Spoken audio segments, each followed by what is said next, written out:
England if they haven't had a jab. After the Prime Minister said it could be down to individual landlords to bar drinkers without proof of vaccination. You will have to have extra staff to be checking on the door. You will have to have the cost of workplace testing to be borne. 70% of our businesses are SMEs and simply won't be able to manage this cost of reopening. Labour says it's deeply unfortunate that the plans were revealed on the hoof. We'll be asking how realistic are they. Also this lunchtime, as EU leaders meet to decide their next move over export restrictions, AstraZeneca expresses anger at being caught in the middle of the vaccine row. Over 50s and those in at-risk categories are being urged to book their COVID-19 jabs before a predicted dip in supplies. A year later than planned, the torch relay for the delayed Tokyo Olympics finally gets underway in Japan. My name is Richard Cottingham. I'm Richard Cottingham. I'm Richard Cottingham. But I like to be called Richie. I'd like to be called Richie. Finding his voice, the audition to give Richie the sound he always wanted. And coming up on BBC News, England get their World Cup qualifying campaign underway later against the world's lowest ranked nation. But tougher ties await for Northern Ireland and Scotland.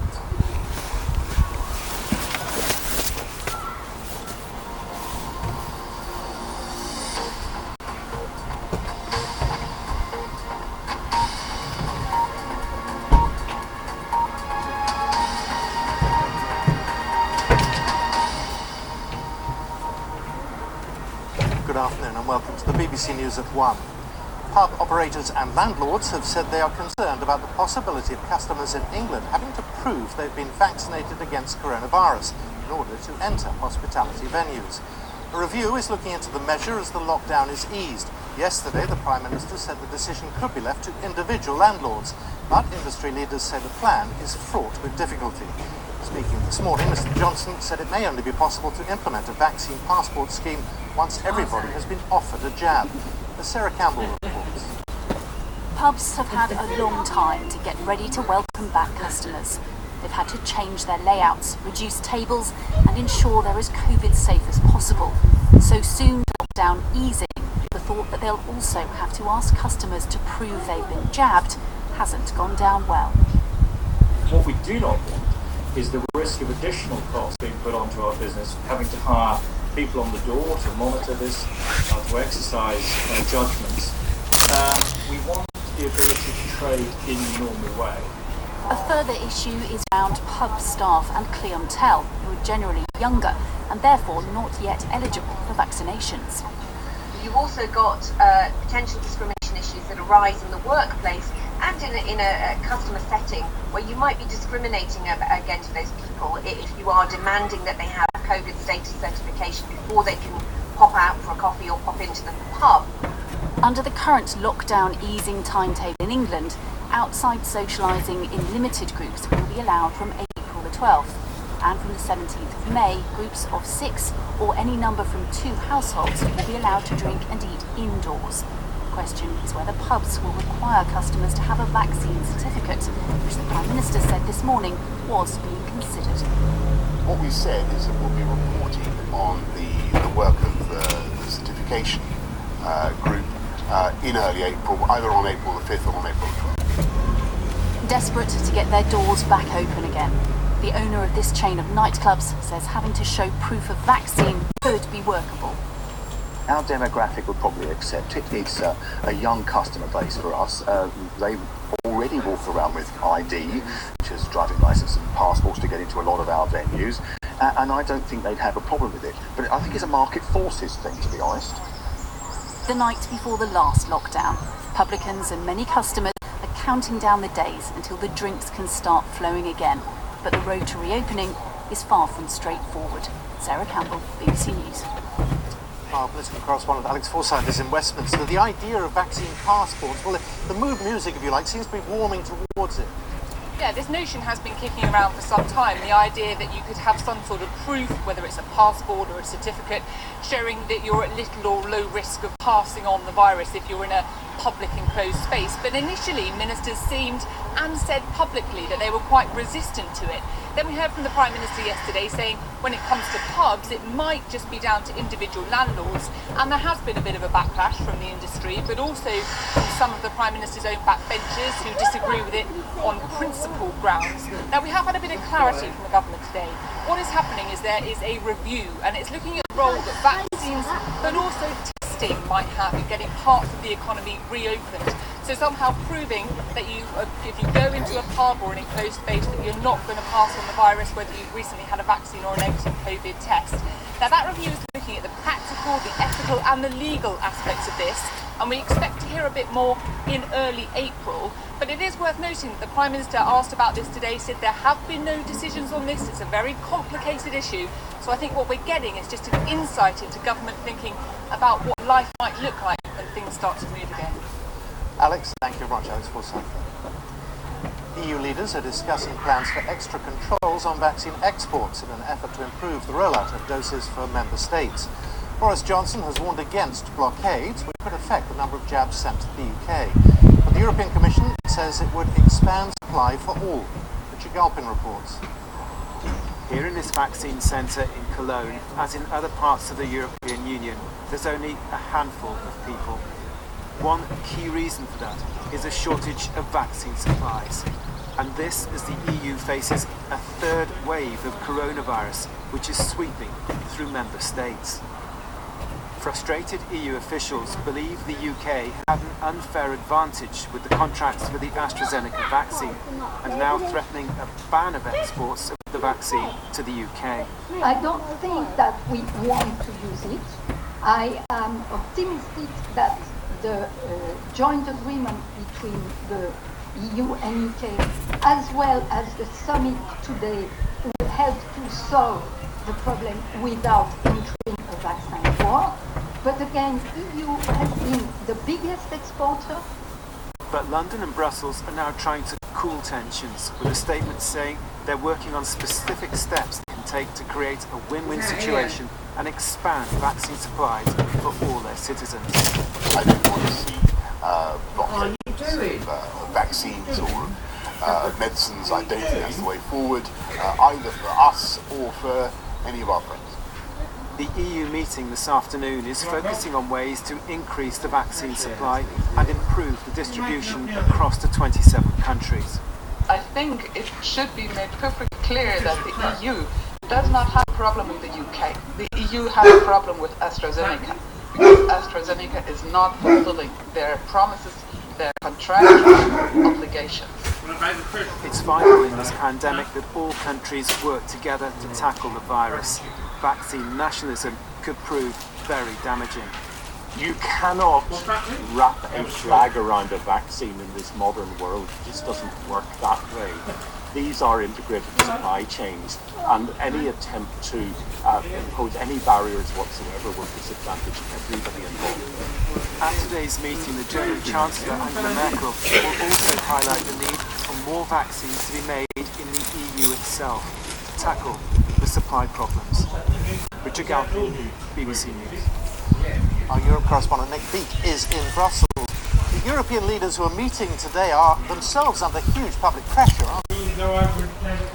They are, Simon, but I think in the short term here, there is a sense that disaster has been averted because no one wanted a vaccine war exploding on the eve of this summit. And I think that joint statement, although it's pretty vague, has taken some of the heat out of this dispute. But of course, it hasn't gone away because fundamentally the European Union believes it's been shortchanged during this vaccination process, and they're trying to work out what to do next. On the one hand, you've got Italy and France who are quite keen on these proposals. The Commission put forward yesterday tightening export controls that could hit the United Kingdom. On the other hand, you've got people like the Swedish and the Belgians. They're saying that you've got to be really careful here because the delicate global supply chain of vaccines and their component parts could be affected by this, and it could really spell disaster. Angela Merkel today, interestingly, was defending the approach that the EU countries have taken, this joint procurement, acting together, And she said part of the difficulty they're in now is because both the UK and the US are simply not exporting vaccines. Well, President Biden will be joining the video call later today. They may well talk about that. It could be an awkward conversation, but really, Simon, in terms of what happens next or what they say next, we simply don't know. And I guess that's a sentiment maybe some of your dear colleagues over the years could have felt. But from everyone here in Brussels, best wishes, and back to you. Thank you very much, Nick. Now let's get more from our medical editor, Fergus Walsh. One has to feel for AstraZeneca, who've done some amazing things over the last year, and yet is at the heart of a huge row. Yeah, they keep being kicked. Unlike Pfizer and Moderna, who stand to make billions out of the pandemic from their very effective vaccines, AstraZeneca, which also has a safe and very effective vaccine, is really just being criticised again and again. And it was criticised earlier this week by a group of scientists in the US who accused it effectively of potentially issuing misleading information about the effectiveness of its vaccine in trials there. So late last night, AstraZeneca put out some revised figures for this US trial of its vaccine, and it revised down the effectiveness against COVID symptomatic infection from 79 to 76%, so that's a 3% drop.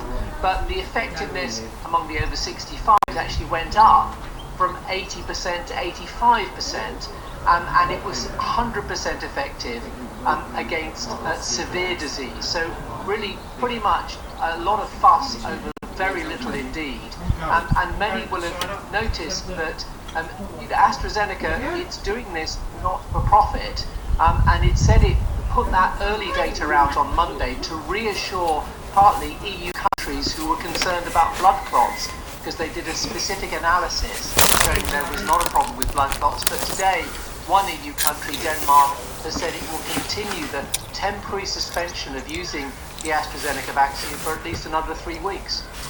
Fergus, thank you very much, Fergus Walsh. People in England aged over 50 and in at-risk categories are being urged to book their COVID-19 jabs before next Monday, when experts are predicting the number of vaccination slots will dip. Officials expect a slowdown in vaccine supplies in April, and medics will be focusing on providing second doses. This from our health correspondent, Naomi Grimley. Book while you can. That's the message to the over 50s and those in at-risk groups who are being urged to secure their jabs as soon as possible. Some vaccination centres will be temporarily closed in April due to looming supply issues, and the government is keen to focus minds in the most vulnerable groups before that happens.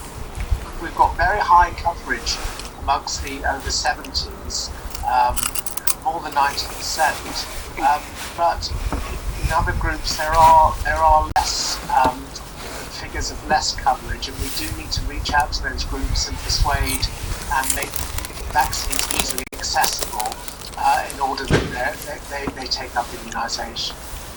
Over 28 million people have had at least one jab, but now, of course, many of those require specially timed second doses, so they'll take priority in the next month.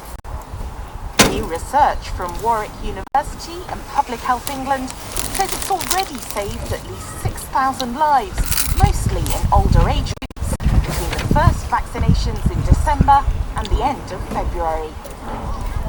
But we're still living with huge uncertainty. Foreign travel, for example, remains a big unknown. The biggest risk to the epidemic in the UK now would be importation from abroad, and we will have to think very hard about summer holidays and travel in the summer. But the best answer to that is to bring epidemic under control in the UK and to make vaccines available globally, and then we can get travel, we can get economics, and we can get all of our health and education back much, much faster. In exactly 3 weeks' time, the government hopes everyone in the most vulnerable groups will have been offered a first jab. It will be a moment to celebrate, but health officials want us to know there's still a long way to go before the country can really relax. Naomi Grimley, BBC News.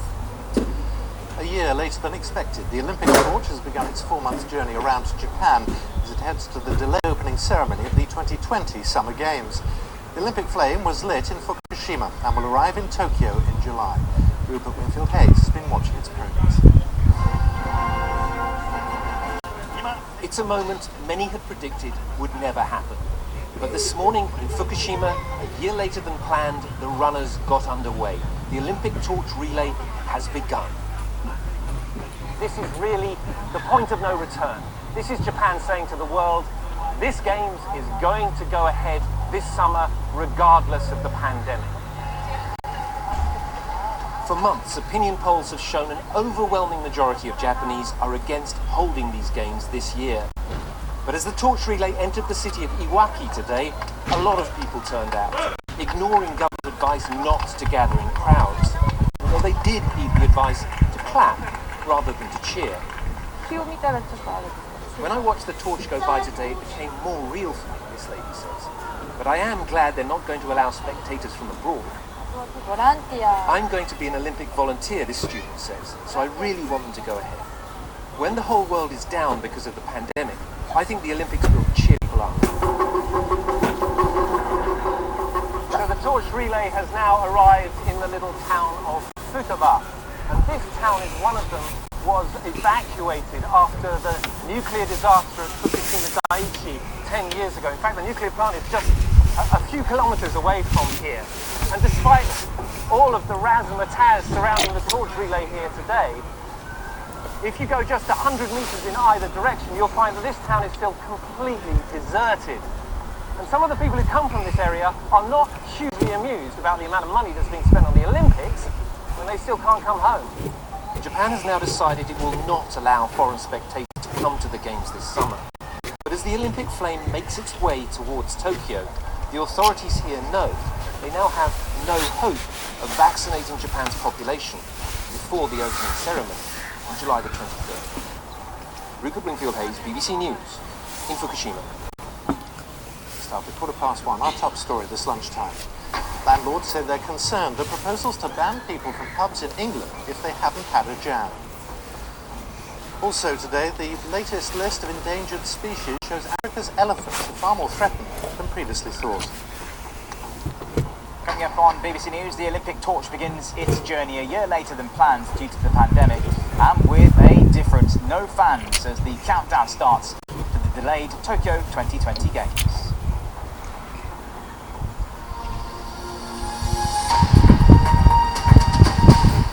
A second attempt to refloat the container ship stranded in the Suez Canal will be made later today. The ship's owner has apologised for the grounding and the effect it's had on international shipping. At least 150 vessels are currently waiting to go through the canal, which was completely blocked when the 200,000-ton cargo ship, the Ever Given, ran aground. Theo Leggett reports. An ocean-going giant lies stuck, its bow embedded firmly in the sandy bank of the Suez Canal, and one of the world's busiest trade arteries remains blocked for a third day. The canal provides a relatively quick way for cargoes to travel between Europe and Asia, and for oil supplies to come from the Middle East. The alternative is a passage around the southern tip of Africa, which is thousands of miles further and can take more than a week longer. With the canal blocked, the backlog of ships with nowhere to go is building up. We have ships lining up, and this is not just container ships. This is bulk carriers carrying grain cargoes as well. This is crude oil. This is oil product carrying gasoline and diesel to feed our cars. The Ever Given is one of a very new generation of so-called megaships, huge vessels, hundreds of meters long, capable of carrying tens of thousands of containers. The Suez Canal was built in 1859. And although it was recently expanded, it remains a very narrow and tricky prospect for such large ships. I think the biggest concern is when there is an incident, these ships are too big for salvors to quickly and easily manage to free them. And certainly I think there needs to be a thorough audit of what went wrong and why. And at the moment, we're not really sure. The question now is how much longer it will take for the canal to be fully reopened. A long delay will only add to the disruption to global supply chains already caused by the COVID outbreak. And ultimately, that means potential shortages and higher costs for businesses that may already be struggling. Theo Leggett, BBC News. The new £50 note will feature the computer pioneer Alan Turing. The Bank of England says the new note will enter circulation on the 23rd of June. Campaigners have criticised the lack of diversity. The governor of the bank, Andrew Bailey, has said he would like the next person featured on a banknote to be from an ethnic minority. Our personal finance correspondent Kevin Peachy reports. Alan Turing's work as code breaker helped shorten the war and save lives. Soon he'll be on the Bank of England's most secure banknote. And this is the new note, packed with security features. Here's the portrait of Alan Turing with images of his computer pioneering role. It enters circulation on the 23rd of June. Why then? Well, the clue's here on this wavy line in binary code. Alan Turing's date of birth in 1912 on the 23rd of June. The banknote also draws attention to his appalling treatment by the state for being gay. Today, the Bank of England's headquarters is flying the rainbow flag to celebrate diversity. But is it enough? Would you like to see someone from a diverse ethnic background on the next note? I would. I definitely want to see, because we're very committed to diversity. So I definitely hope that one of our next banknotes will obviously feature somebody from an ethnic background, because that would be very appropriate. But I do want to emphasise, of course, that Alan Turing in his own right is a very strong recognition of diversity. Alan Turing's nephew hopes this will prompt wider discussions. I think Alan Turing would have wanted us to think about things like underrepresentation of women in science subjects, underrepresentation of black ethnic minority kids in STEM subjects at school, and why they're not being given the opportunities that they have, and why that's bad for all of us. These were things that I think he was quite keen on during his lifetime. He was keen too on the idea of programming machines, and during the COVID crisis we've turned to devices rather than cash to pay for things. Would you expect next to have a digital currency rather than a banknote? It's still very much at the sort of foundational stages, I think, because it does raise quite a lot of issues as to how it would work, how it would impact the financial system, how it would impact society more broadly. A project fascinating anyone inspired by Alan Turing's work. Kevin Peachy, BBC. The Society is to allow 13,000 office staff to choose where they work under a new flexibility scheme. The company is closing its offices in Swindon, with 3,000 staff either moving to nearby headquarters, working from home, or mixing the two. Managers say its Work Anywhere plan would allow employees more control of their lives. Santander has announced plans to close 111 branches across the country due to the shift to mobile and online banking. The bank said it had taken the decision because fewer customers were choosing to bank in branch. About 840 staff will be affected by the closures, although Santander promised to try to find them other jobs within the business.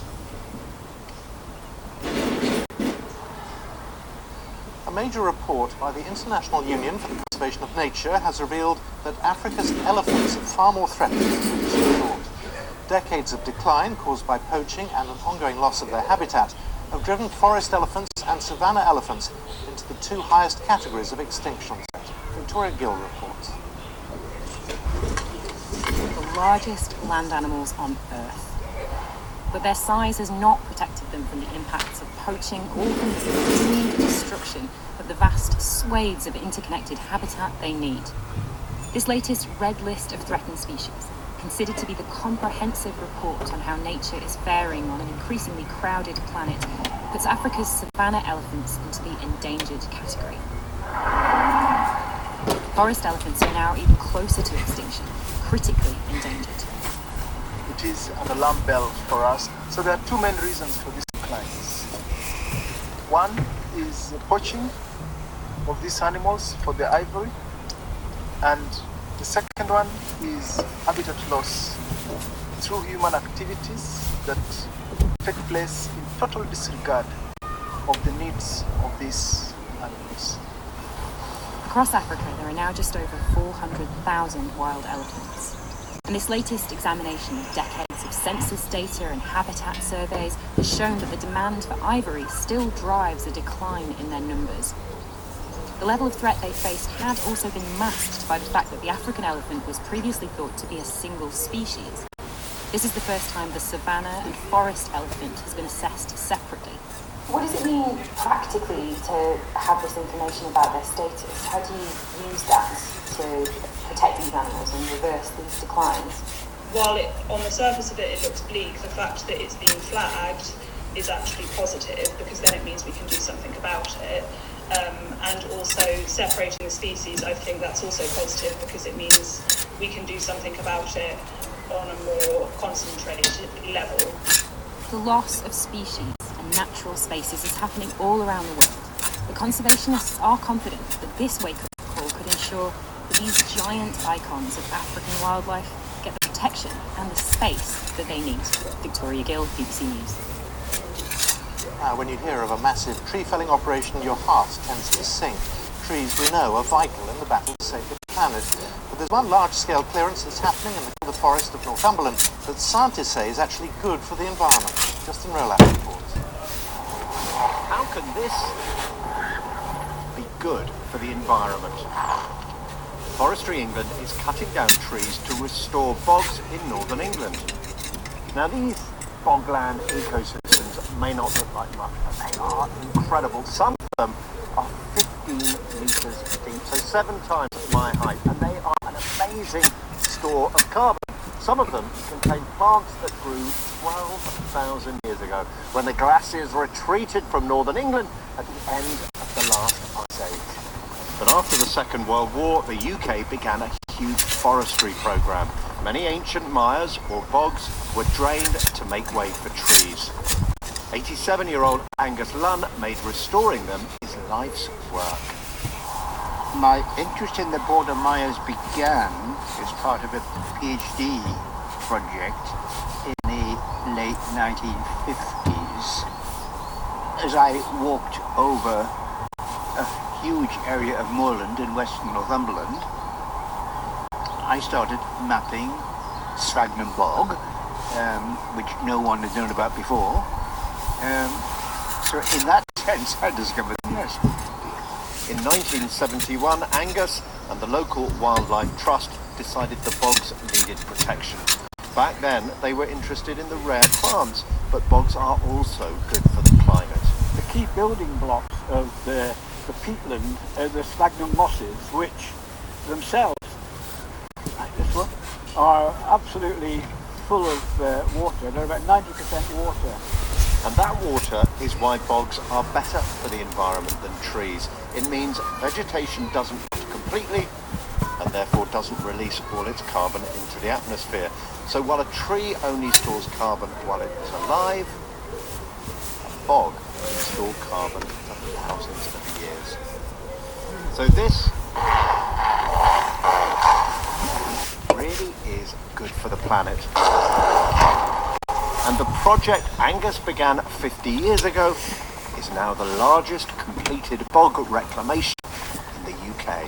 So how does it feel now, 50 years later, to see what's been achieved with the border mile?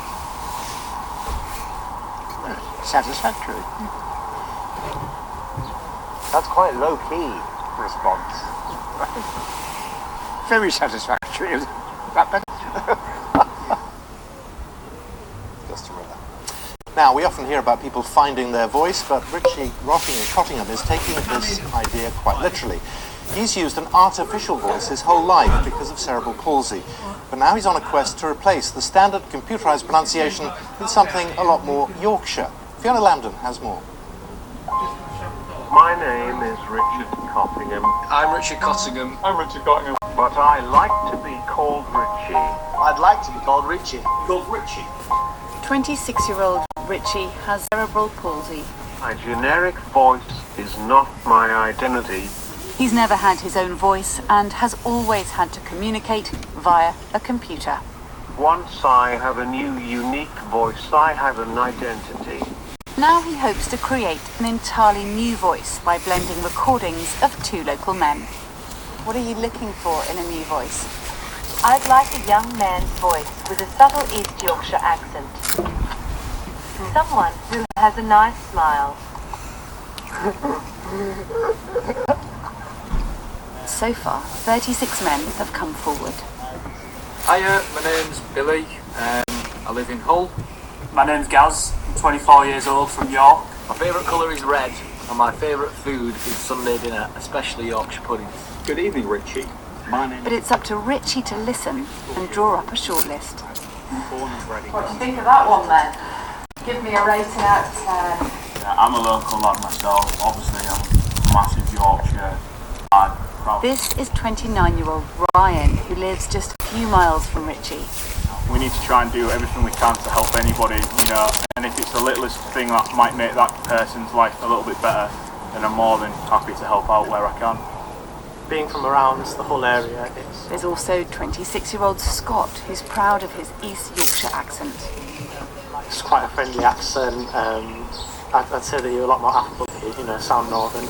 Are there any particular phrases you'd be keen to put in the voice bank? I guess there's a lot of dialect that throws people off. If the chip spice, people haven't heard of that. It's not mum, it's mam. There's about 100 different words for bread roll in there. I go for bread bap. Hi, I'm Richard Cottingham. Hi, I'm Richard Cottingham. Hi, I'm Richard Cottingham. But I'd like to be called Richie. And there are many, many others who are keen to help. It's something that he couldn't do because he's never been able to speak, but I thought it's something that we all take for granted. Richie finally hopes to have his new voice in the next few months. I would like to say thank you to all the volunteers who took the time and effort to apply. Fiona Lambden, BBC News. Now, time for a look at the weather. Helen Willits is in the pink. I am indeed showing you the signs of spring, Simon. But interspersed with the sunny spells, we have showers today, and it's a rather unsettled picture over the coming few days as well. We've got the scattered showers around as well as the sunny spells. Some areas faring better for sunshine than others. The showers are certainly more numerous across northern and western areas, and we've just recently had showers here in London if you're stepping out for a little bit of exercise. So through the rest of the afternoon, sunny spells, showers, pretty much as it is with you at the moment, but it's relatively mild. We've got temperatures around about 10 to 14 degrees Celsius, just a smidgen above where they should be for this time of year, feeling pleasant enough in the spring sunshine. But change is afoot, and as we go through the evening and overnight, we keep the showers, in fact they merge in the northwest to a longer spell of rain. That's a cold weather front. So for the most part, because the winds are strengthening, we've got showers or rain, temperatures will stay above freezing, but they do drop quite rapidly later in the night in northwestern areas. Why? Because our cold weather front is ushering in colder air. So it's going to get colder for the end of the week, but probably just temporarily at least. So there's our weather front as we start tomorrow morning. A few showers ahead of it, some sunshine following, but the showers, once again a showery day in the north and west tomorrow, but they're more likely to be of sleet and snow on the hills. We've got hail and thunder today, we'll probably have that tomorrow as well, and eventually that colder air gets right the way to the southeast by the end of the day. So temperatures are 4 or 5 degrees down tomorrow on those of the day. So feeling different tomorrow, and tomorrow night, certainly so, colder night. So we clear that rain in southeastern areas through tomorrow evening. Then the showers could be a little bit wintry even in southern areas, over the moors, but certainly a colder night with that frost in the north, touch and go, certainly a ground frost in southern areas in rural parts. The weekend brings a little respite. Southern areas high pressure, so less wet, less showery on Saturday, but this one sweeps through this next weather system sometime Saturday night into Sunday. Timing's going to be a bit of a devil, so do stay tuned to the forecast. But for Saturday, you can see fewer showers, less rain around, but there's still quite a bit of cloud. The rain's coming back in later in the day. We're picking up a southwesterly wind, so it's slightly less cold than Friday, particularly if you have some of that spring sunshine, but don't expect a great deal. By Sunday, our weather front slipping southwards, we feel. Behind it, some more wintry showers coming on, but a bit of a mixed bag. Saturday looking like the drier half of the weekend at the moment. Simon. Helen, thank you very much. A reminder of our top story. Landlords say they're concerned at proposals to ban people from pubs in England if they haven't had a jam. That's all from the BBC News at 1. On BBC One, we now join the BBC's news teams where you are. From me, good afternoon and goodbye.